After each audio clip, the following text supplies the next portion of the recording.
Bureau जे वसीम इकबाल जिला जे कमबाद में district national press club जी चूंड इजलास थी गुजरियो। उन दौरान साल 2024 लाइ नई काबीना तश्कील ॾिनी वई, जंहिंमें सरफराज अहमद मुगल, चेयरमैन मोहम्मद अली सरियो, सदर Mohammad Ali Rajput, vice chairman Abdul Sattar Dayo, senior नायब सदर खैर मोहम्मद, नायब सदर Ghulam Yasin, general secretary Taj Mahmood Dayo, joint secretary Abdul Razzaq Sial खजानची, नवीद अहमद सुमरो, ऑफिस सेक्रेटरी बिलावल बलोच, राब्ता सेक्रेटरी चूंडिया विया। उन मौके ते अकबर अली, गोलो, फरीद गुल, अब्दुल रज़ाक लाशारी समेत बेन शिरकत कई।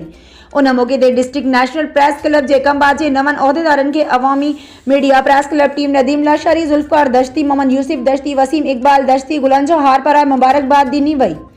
चूंड इजलास दौरान उहदेदारनि ख़िताब कंदे चयो त डिस्ट्रिक्ट नेशनल प्रेस क्लब हमेशा मज़लूम आवाम जो आवाज़ आला ऐवाननि ताईं बुलंद कयो आहे। हिननि चयो त ज़ालिम सां जंग मज़लूम जो साथ ॾियणु असांजो मंशूर आहे। उमीद था करियूं त नवां चूंडियल उहदेदार पंहिंजो सौंपियल ज़िम्मेवारियूं सुठे तरीक़े सां अदा कंदा।